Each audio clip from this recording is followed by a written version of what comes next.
Bismillahirrahmanirrahim. Alhamdulillahi rabbil alamin.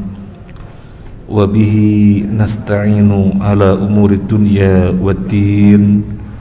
Wassalatu wassalamu ala asyrafil anbiya'i wal mursalin Sayyidina Muhammadin wa ala alihi wa ashabihi ajma'in. Wa la hawla wa la quwata illa billahil aliyyil azim. Amma ba'd. Para jamaah rahman wa rahimakumullah, biasanya kita mengkaji tafsir. Malam ini kita izin untuk mengkaji tematik terlebih dahulu. Kita akan membahas tentang Al-Asma'ul Husna, Al-Qabid dan Al-Basit. Di antara nama Allah Al-Qabid, Qaf, Ba, Dad, Al-Qabid dan Al-Basit.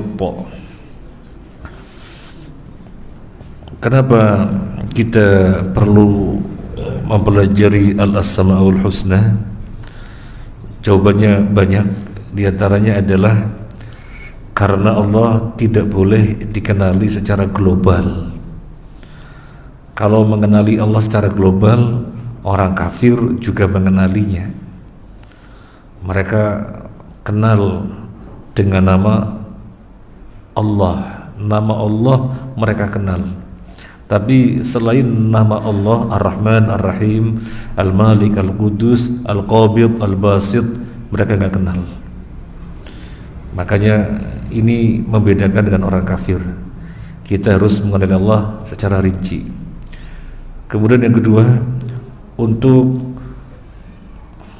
memenuhi sayembara dari Nabi sallallahu alaihi wasallam, karena Nabi memberikan sayembara kepada kita, barang siapa yang menghafal 99 dari nama-nama Allah dijamin masuk surga.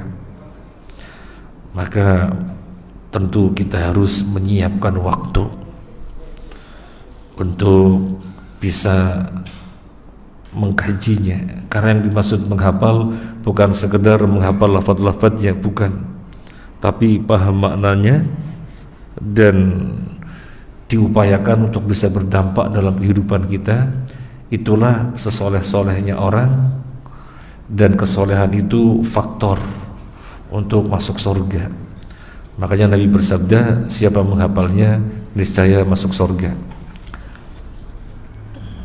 Baik, Al-Qabid dan Al-Basit, kedua nama ini kita tidak jumpai dalam Al-Quran. Dijumpainya di mana? Dijumpai di dalam hadis Nabi sallallahu alaihi wasallam, hadis Anas radhiyallahu an, dikeluarkan oleh Imam Abu Dawud. An Anas qala an-nasu ya Rasulullah ghala as-si'ru fas'ir lana. Anas menuturkan, Nabi sallallahu alaihi wasallam bersabda, ya Rasulullah, harga-harga pada naik, barang-barang harganya membumbung tinggi. Fas'ir lana, tetapkan harga untuk kami ya Rasulullah. Jangan biarkan harga-harga naik, tetapkan harga untuk kami ya Rasulullah.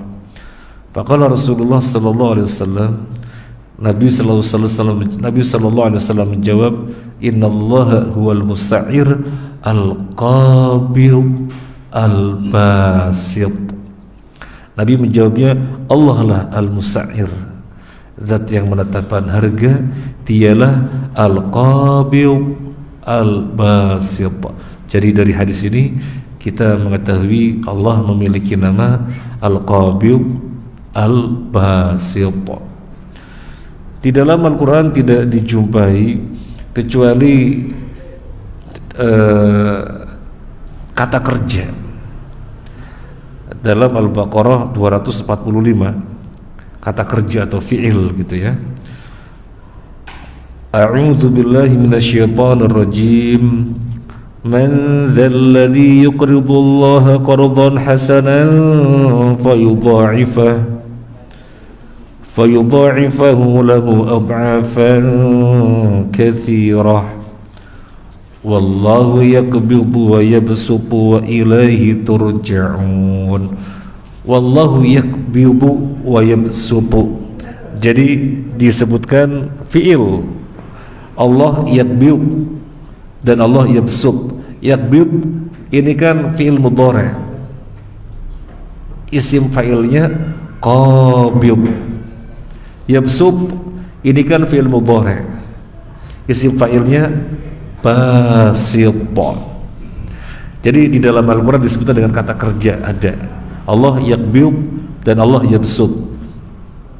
Tapi gak boleh kita dengan serta-merta melihat dalam Al-Quran Allah menyebutkan yakbid wa yabsut berarti Allah punya nama qabid, Allah punya nama basit. Gak boleh, karena ini kata kerja. Tidak kemudian disimpulkan berarti Allah punya nama qabid, berarti Allah punya nama basit. Gak boleh.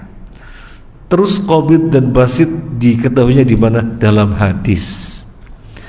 Nabi sallallahu alaihi wasallam menyebut Allah al-qabid dan al-basit. Jadi dalilnya jelas. Dari mana kita tahu Allah punya nama qabid dan basit? Sekarang kita akan memahami sisi bahasa terlebih dahulu sebelum kita memahami kedua nama ini sebagai nama Allah. Kita lihat sisi bahasa terlebih dahulu. Al-qabid berasal dari qabada yakbidu qabid. Al-basit basata yabsutu basit. Itu secara bahasa. Jadi isim fa'il dari qabada yakbidu qabid, isim fa'il dari basata yabsutu basit.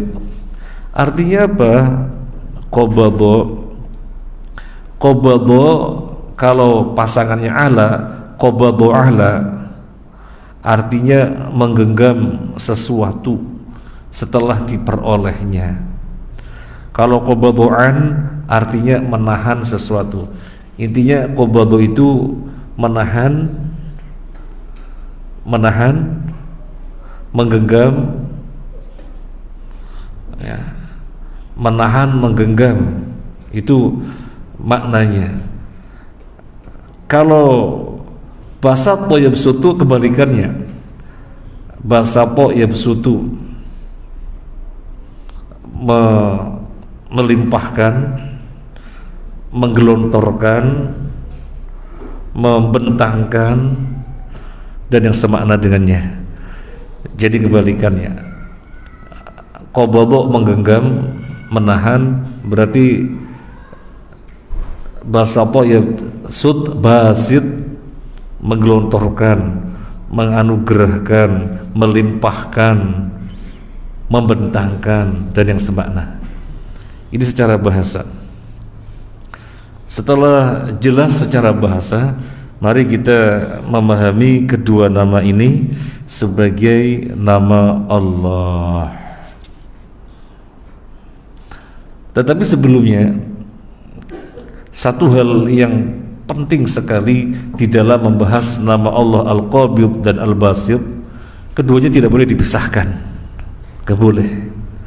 Jadi kalau kita menyebut Allah Al-Qabid harus menyertakan Al-Basit. Al-Qabid, Al-Basit. Tidak boleh menyebut Al-Qabid sendirian, tidak boleh. Allahumma fa innaka antal qabid, gak boleh. Harus menyertakan Al-Basit. Allahumma innaka antal qabid al-basit, harus disertakan. Kenapa demikian?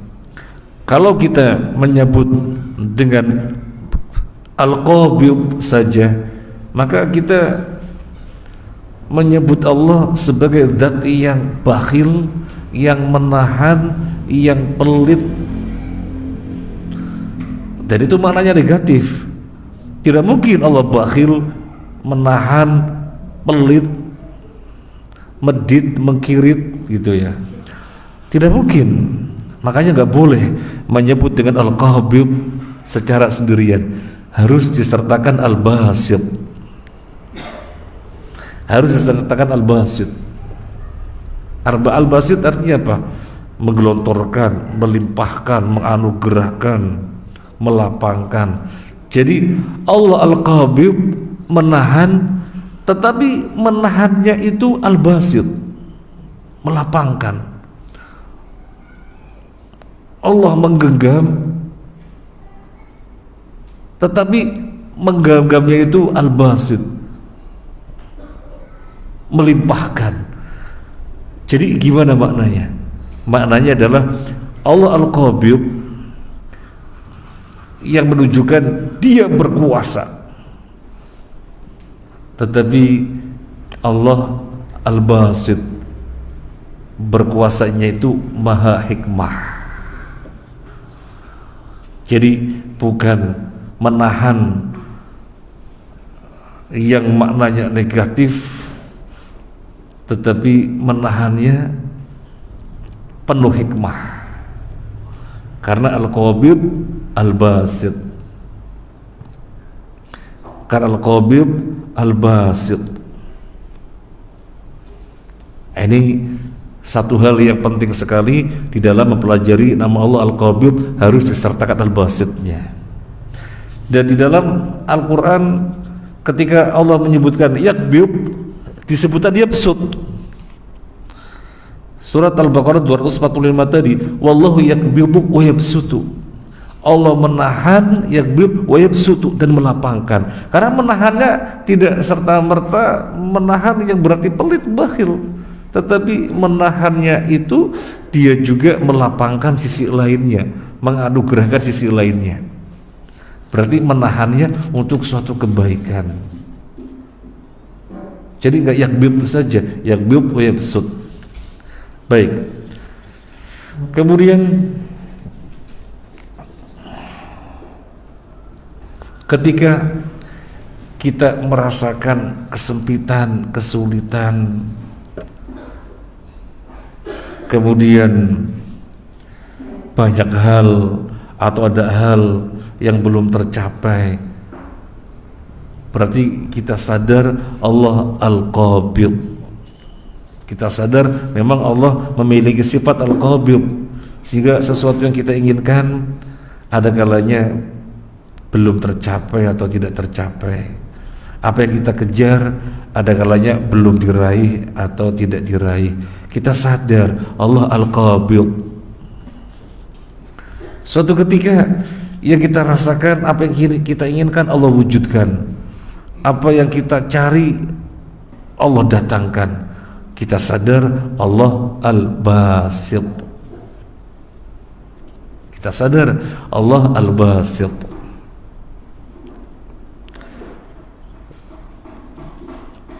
Kemudian yang berikutnya,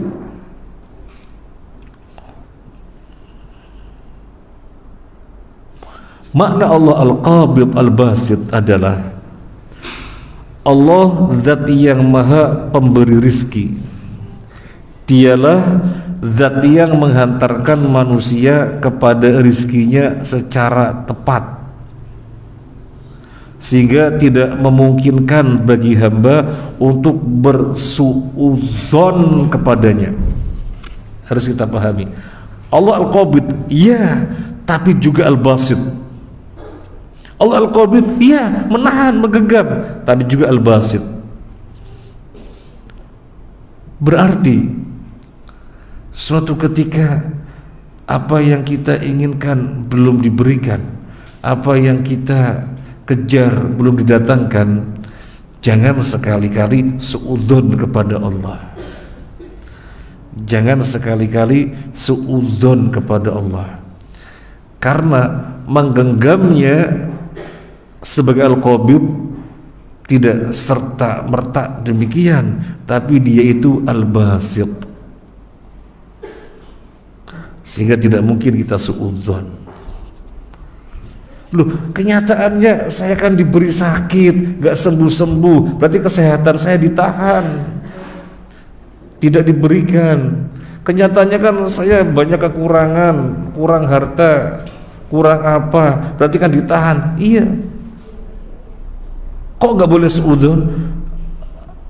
Allah memang al-qabid, tetapi juga al-basit. Itu ditahan. Tapi sisi lain banyak yang dia bentangkan. Iya, yang ini memang ditahan. Allah tidak berikan. Tapi lihat sisi lainnya banyak yang Allah gelontorkan, Allah limpahkan, anugerahkan. Terus mau suudzon. Nah, kemudian yang berikutnya, Allah al-qabid juga al-basit, sehingga Allah tidak pernah memberikan karunia kepada manusia secara brul, bahasa kita kan brul-brulan, nggak pernah. Tetapi Allah memberikan karunia dengan kadar yang untuk kemaslahatannya. Memang dia al-basit, ya dia al-basit, tapi dia juga al-qabid.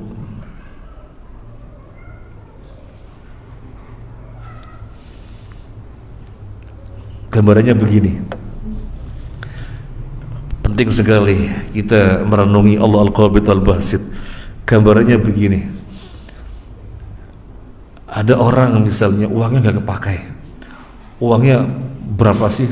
Nggak tahu uangnya berapa. Orang menyebutnya bukan miliarder lagi, triliuner, uangnya bertriliun, wis nggak kepakai. Seumpamanya anaknya yang TK dikasih uang sangu 1 miliar, wah setiap hari sampai lulus TK, sangat kecil, uangnya nggak kepakai. Terus yang SD setiap hari kasih sangu 5 miliar, sangat kecil, karena uangnya nggak kepakai. Pertanyaannya, apakah orang tua ini melakukan demikian? Anaknya yang TK setiap hari dikasih sangu 1 miliar, kemudian yang SD dikasih sangu 2 miliar, dia nggak melakukan. Terus yang dia kasih berapa? Yang TK dikasih 5.000 rupiah, padahal lo ngasih 1 miliar ya kecil sekali, tapi dikasihnya 5.000 rupiah. Yang SD dikasih misalnya 7.000 rupiah. Loh, kok begitu? Dia al-qabid, bapaknya ini al-qabid, tapi al-qabidnya bukan bakhil, al-qabidnya bukan medit mengkirit, tapi al-qabidnya dalam rangka untuk kemaslahatan. Karena kalau dikasih 2 miliar, 1 miliar gak masalah bagi anak, malah akan menjadi rusak, gak karu-karuan. Jadi ayahnya al-qabid dan al-basit. Nah, demikian memahami al-qabid dan al-basit.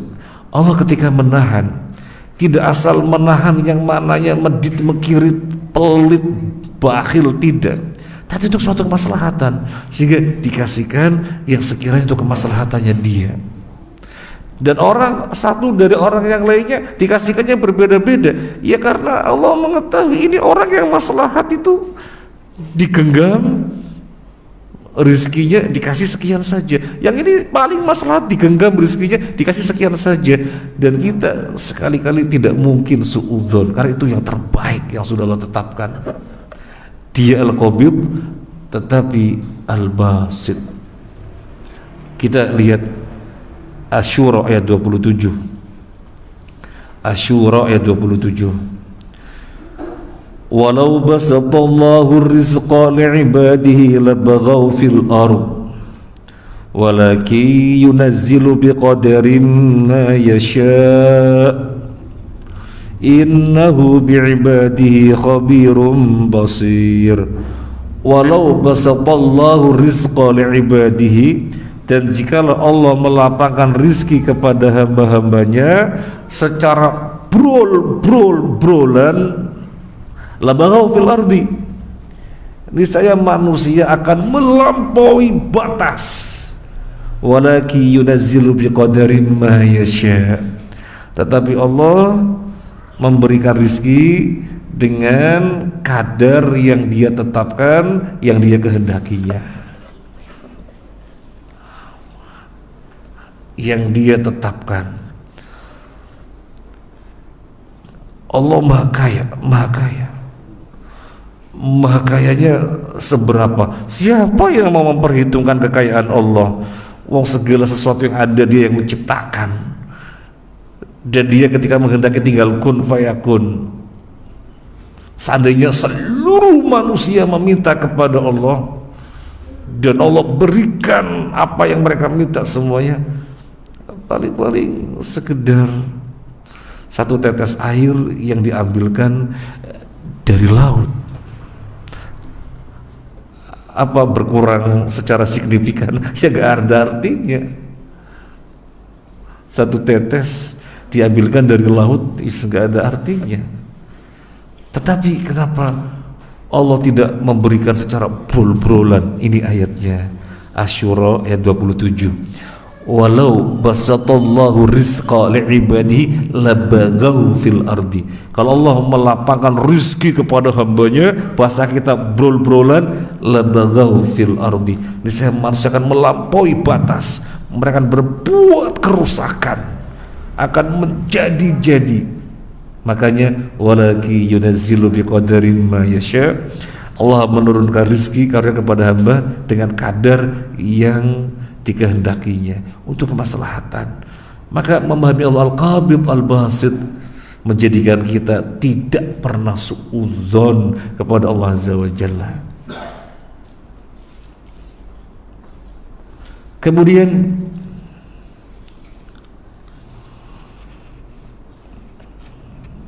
memahami Allah Al-Qabid Al-Basit, kita merasakan bahwasanya Allah dengan Al-Qabid dan Al-Basitnya memberikan kita nutrisi dan obat. Nutrisi diperlukan, obat diperlukan. Misalnya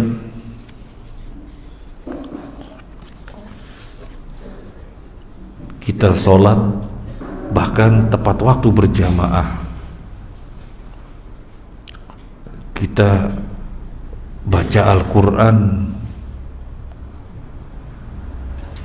kita zikir, kita sedekah, kita berbuat ketaatan-ketaatan yang lain.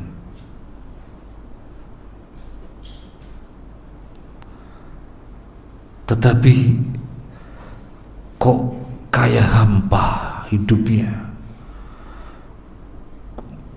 masih ada gundah gulana. Berarti Allah tahan ketenangan yang ada pada kita. Di sini Allah Al-Qabid, Allah tahan kedamaian yang semestinya kita rasakan. Wong kita baca Quran, kita sholat, kita sedekah, tidak kurang-kurang kita berbuat ketaatan, kok suatu ketika hambar, jenuh dan yang lainnya. Sadarilah ketika itu kita lagi dibimbing oleh Allah. Karena ketika yang terjadi pada kita kedamaian terus, ketenangan terus, keplongan jiwa terus bersama dengan ketaatan-ketaatan kita, khawatirnya kita itu gumede, wah kurek orang yang dekat kepada Allah, makanya aku mendapatkan ketenangan terus, nggak ada suatu kesulitan apa, nggak ada suatu rintangan apa, jadi bisa gumede. Tapi dengan Allah Al-Qabid, Allah tahan menjadi obat bagi kita sadar, oh kita memang manusia lemah, oh memang kita manusia lemah. Jadi di sini Allah Al-Qabid, Dia memberikan obat kepada kita biar kita tidak sombong.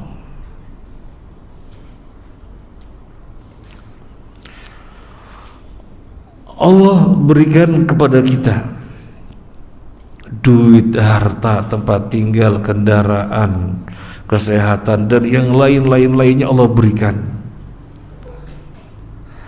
Kalau tidak dikasih suatu kesulitan, suatu kesempitan, kita bisa menjadi-jadi karena tidak bisa menyadari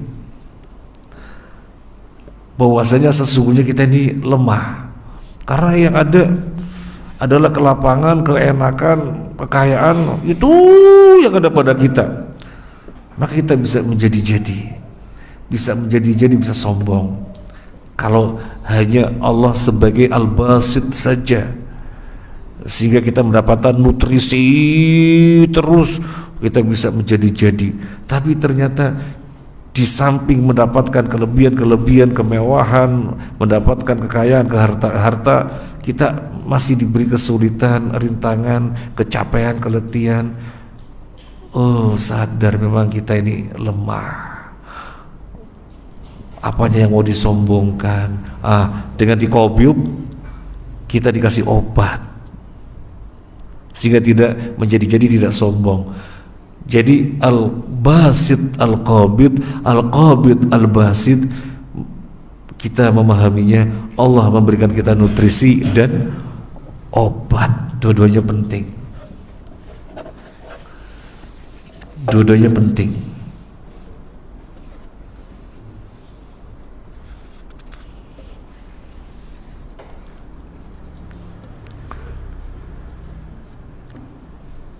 Kemudian yang berikutnya, makna Al-Qabid dan Al-Basit. Kalau tadi dengan memahami Allah Al-Qabid, Allah Al-Basit, berarti memberikan kita nutrisi dan obat. Jadi dua-duanya penting, maka kita tidak mungkin suudzon kepada Allah. Tidak mungkin.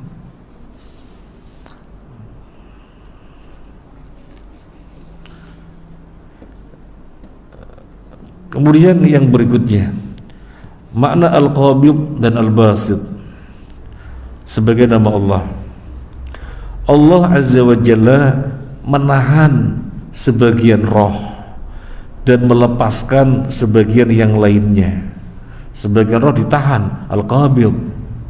Sebagian roh dilepaskan, Al-Basit. Jadi ada roh ditahan, Allah sebagai Al-Qabid. Ada roh dilepaskan sehingga kembali kepada pemiliknya masing-masing, Allah Al-Basit. Surat Az-Zumar ayat 42. Allahu yatawaffal anfusa hina mautiha wallati lam tamut fi manamiha fayumsiku allati qada 'alaiha al-mauta wa yursilu al-ukhra ila ajalin musamma inna fi dhalika laayatin liqaumin yatafakkarun. Allahu yatawaffal anfusa hina mautiha, Allah memegang jiwa ketika seseorang mati, atau Allah memegang jiwa orang dalam kematiannya. Wallati lam tamut fi manamiha, dan juga memegang jiwanya orang yang dalam tidur. Jadi ada dua macam orang yang rohnya Allah genggam. Yang pertama, orang mati Allah rohnya genggam. Yang kedua, orang yang tidur rohnya juga Allah genggam. Allah Al-Qabid, menggenggam. Fayumsiku allati qada 'alaiha al-mauta, rohnya orang yang mati tetap Allah genggam. Rohnya orang yang mati tetap Allah genggam. Wa yursilul ukhra ila ajalin musamma, tapi orangnya yang tidur tidak Allah genggam, terus Allah kembalikan sampai suatu ajal yang Allah tetapkan. Tidur genggam, kembalikan lagi, bangun. tidur Allah genggam, kembalikan lagi, bangun, sampai suatu saat yang Allah tetapkan. Inna fi dzalika laayatil liqaumin yatafakkarun. Sesungguhnya pada yang demikian itu terdapat tanda-tanda kebesaran Allah bagi kaum yang mau berpikir. Di mana tanda-tanda kebesarannya? Sangat nyata. Berapa sih jumlah manusia? Jumlah manusia sejak yang pertama ada Nabi Adam sampai hari ini, sampai detik ini, jumlah manusia ada berapa? Yang tidur berapa? Yang mati berapa? Yang sudah dimatikan berapa? Dan hari ini, detik ini yang lagi tidur berapa? Nah, tidak terjadi kekeliruan.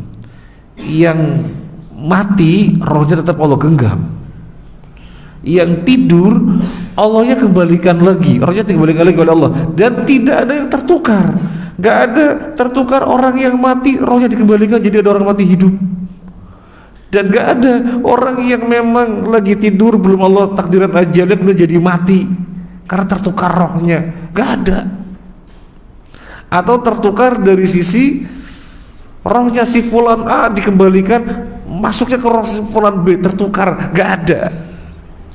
Makanya jumlah yang sangat banyak sekali manusia yang hidup dan yang mati, tapi tidak ada yang tertukar sedikit pun sekalipun, menunjukkan tanda-tanda kebesaran bagi Allah Azza wa Jalla, tanda-tanda kebesaran Allah Azza wa Jalla. Tapi bagi yang mau berpikir, bagi yang memikirkan. Yang tidak berpikir, yang tidak memikirkan, tidak merenung, apa ya, orang tidur ya bangun, orang mati ya nggak bangun. Jadi dipandangkan sesuatu hal yang biasa, kejadian yang nggak ada sesuatu yang merupakan perkara besar, dipandangnya biasa-biasa saja. Iya, karena tidak berpikir.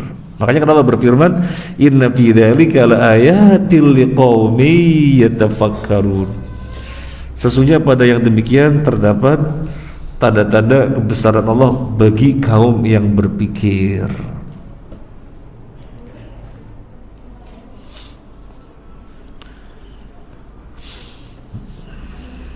Kemudian yang berikutnya, jadi dalam hal ini Allah menahan roh, Allah Al-Qabid, dan Allah melepaskannya, Allah Al-Basit.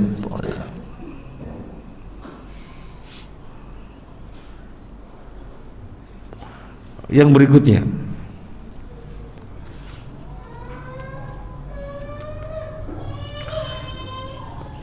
pengertian Allah Al-Qabid dan Al-Basit juga kita bisa melihat surat Az-Zumar ayat 67. Surat Az-Zumar ayat 67, surat 39. Wa ma qadarullaha haqqa qadrihi wal ardu jami'an qabdatuhu yawmal qiyamati was samawati matwiyatun biyaminihi subhanahu wa ta'ala amma yusyrikun. Mereka orang-orang kafir tidak mengagungkan Allah dengan pengagungan yang semestinya, padahal bumi keseluruhannya Allah genggam pada hari kiamat, termasuk nanti langit digulung dengan tangan kanannya. Nah, yang terkait dengan pembahasan kita, Allah akan menggenggam bumi ini nanti pada hari kiamat. Allah akan digenggam, Allah akan genggam bumi ini nanti pada hari kiamat.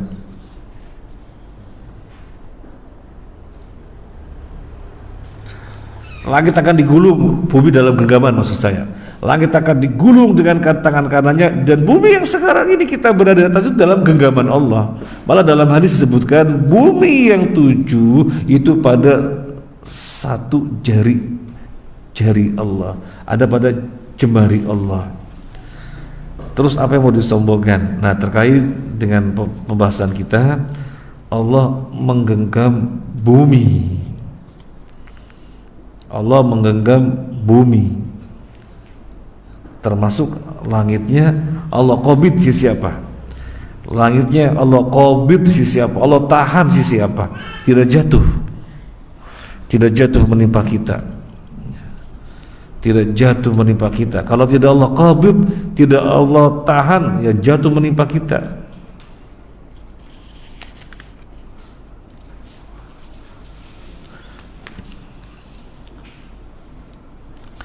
Kemudian yang berikutnya, makna dari Allah Al-Qabid dan Allah Al-Basit adalah Allah tahan awan dari suatu kaum dan Allah kirimkan awan kepada kaum yang lainnya. Suatu kaum tidak Allah kirim awan, kaum yang lainnya Allah kirimin awan, sehingga satu kaum dengan awan yang Allah kirim turunlah hujan di sana. Kaum yang tidak didatangkan awan karena awannya ditahan dari mereka, mereka tidak dapat hujan. Sehingga sebagian tempat hujan, sebagian tempat tidak hujan karena Allah Al-Qabid, Allah Al-Basit. Di dalam hadis Nabi sallallahu alaihi wasallam disebutkan tentang seseorang mendengar suara dari balik awan. Mendengar suara dari balik awan. Sirami kebun si fulan. Maka orang ini kaget, ada suara dari balik awan. Sirami kebun si fulan. Kemudian awan ini bergerak. Awan ini bergerak sampai di suatu tempat. Awan ini berubah jadi hujan, menimpai bebatuan yang ada di situ. Kemudian air mengalir ke parit, terus mengalir, banyak sekali air yang mengalir, diikuti oleh orang ini, sampai di suatu tempat ada Pak petani lagi memasukkan air ke sawahnya, ke ladangnya. Kesini rupanya. Akhirnya orang ini bertanya, Pak, siapa nama Bapak? Ada apa nanya-nanya nama saya? Wallahi, siapa nama Bapak? Dengan menyebut nama Allah aku bertanya siapa nama Bapak. Kemudian Pak petani bilang, karena Anda bertanya mengatasnamakan Allah, maka saya jawab, nama saya Abdullah. Persis nama yang didengar tadi dari balik awan. Ada apa sebenarnya? Kata Pak petani, gini Pak, tadi saya dari sana mendengar suara dari balik awan, sirami kebun sefulan. Ternyata nama itu sama dengan nama Bapak. Saya ikuti itu awan Pak, ikuti awan sampai di satu tempat jatuh hujan, kemudian mengalir air di parit, saya ikutin sampai di sini Bapak lagi ngatur air masuk. Dan setelah saya tanya, namanya sama persis nama Bapak dengan nama yang disebutkan dari balik awan tadi. Apa yang Bapak lakukan? Akhirnya Pak petani ini menceritakan, oh begitu, saya kalau panen hasilnya dibagi menjadi 3. Sepertiga untuk kebutuhan sehari-hari saya dan keluarga, anak istri. Sepertiganya lagi saya siapkan untuk bibit, untuk ditanam kembali. Dan sepertiganya lagi saya sedekahkan. Selalu begitu yang saya lakukan. Ya mungkin sebab ini. Akhirnya Allah Al-Basit untuk orang ini. Di saat yang lainnya tidak dikirimi awan yang menjadi hujan, orang ini secara khusus dikirimi awan jadi hujan. Tentang hadis Anas radhiyallahu anhu tadi, dikeluarkan oleh Imam Abu Dawud, ketika harga-harga pada tinggi dan manusia pada risau. Berarti manusianya siapa? Para sahabat. Para sahabat merasakan harga-harga pada membumbung tinggi. Sehingga mereka datang kepada Nabi sallallahu alaihi wasallam, "Ya Rasulullah, ghala as-si'ru fasa'ir lana." Harga-harga pada naik membumbung tinggi. Tetapkan harga untuk kami ya Rasulullah. Jangan sampai pada naik kayak gini. Kami berat. Kami enggak ngejangkau dan yang lainnya. Mereka risau kepada Nabi sallallahu alaihi wasallam. Apa jawaban Nabi? Apa jawaban Nabi? Kita lihat jawaban Nabi.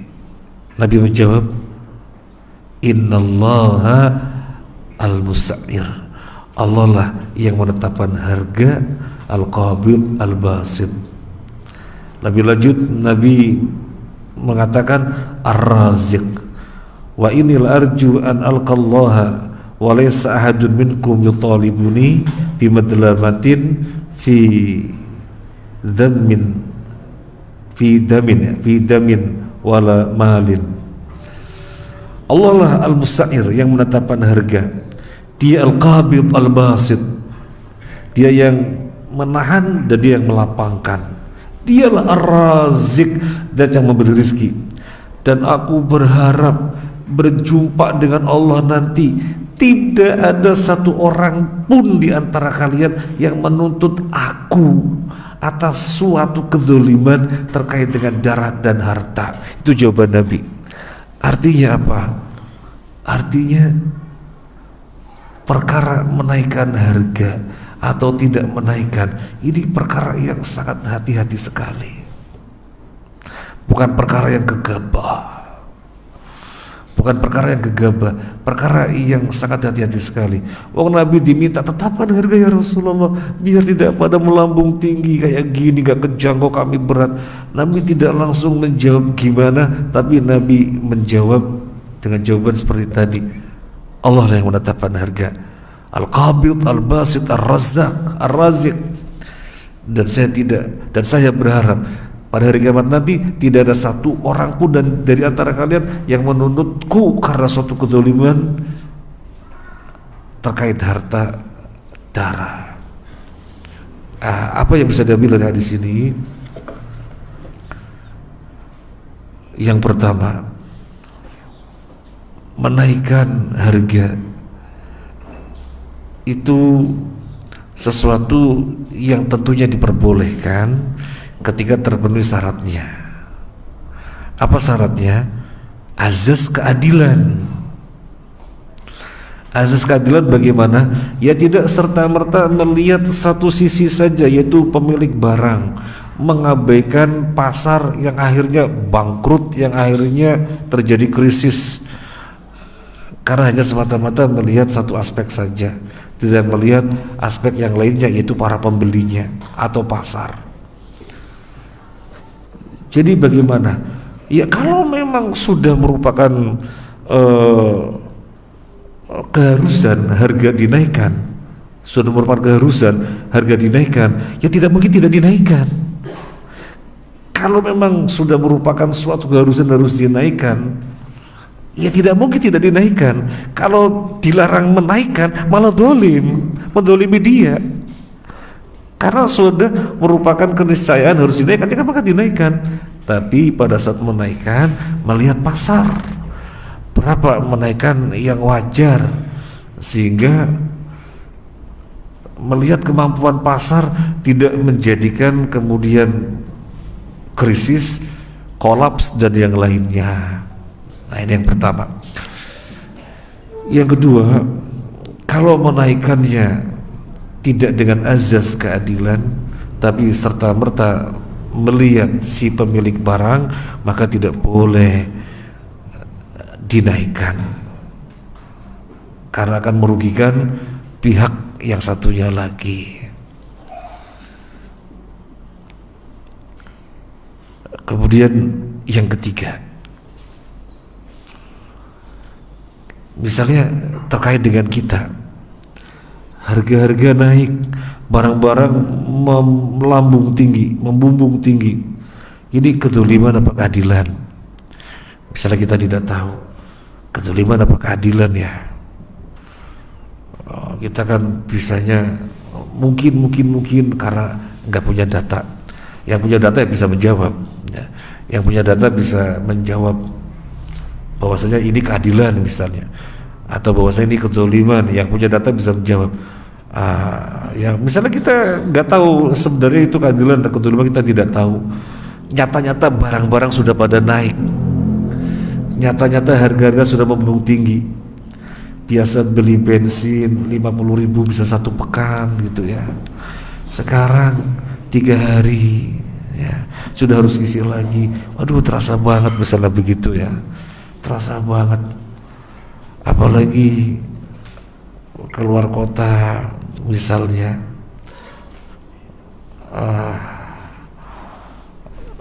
dengan ngisi sekian liter sudah bisa bolak-balik, sekarang nggak bisa bolak-balik gitu ya. Wah, kenyataannya tinggi misalnya. Ini kezaliman apa keadilan, kita nggak tahu. Maka apa yang menenangkan kita? Allah Al-Qabid Al-Basit. Dari sisi ini barangkali kita merasa banyak hal atau beberapa ditahan, tapi yakinlah sisi-sisi lainnya Allah bentangkan. Yakin itu. Sisi ini kita merasa banyak kesulitan, banyak hal yang menjadikan kita beban, tapi yakinlah sisi-sisi lain Allah sebagai Al-Basit. Karena Allah tidak semata-mata Al-Qabid, tapi juga Al-Basit. Dan Nabi menyebutkan Al-Qabid, Al-Basit, Ar-Razik. Maka ini yang menenangkan kita, sehingga kita tetap semangat, tidak hopeless, tidak letih, tidak lemes, berbuat semestinya. Kalau memang biasanya 50.000 bisa 1 pekan, sekarang tinggal 3 hari lagi, ya sudah jalani 3 hari jalanin. Toh jalan aja gitu ya, misalnya begitu. Biasanya untuk kebutuhan dapur sekarang sudah cukup, tapi kemudian sekarang tidak cukup, ya sudah jalanin. Toh ya tetap hidup gitu ya. Karena mesti Allah lapangkan sisi-sisi lainnya, mesti Al-Qabid Al-Basit. Ini saja bisa kita bahas, semoga bermanfaat. Dan paling tidak malam hari ini kita sudah membahas tambahan dari Al-Asma'ul Husna, Al-Qabid dan Al-Basit. Sudah berapa nama yang kita kaji, mungkin masing-masing kita berbeda-beda. Yang jelas upayakan mengkaji sampai 99 nama. Jazakumullah khairan. Terima kasih banyak atas kebersamaannya. Mohon maaf atas hal-hal yang kurang berkenan. Subhanakallahumma wa bihamdika asyhadu an la ilaha illa anta astaghfiruka wa atubu ilaik. Assalamualaikum warahmatullahi wabarakatuh.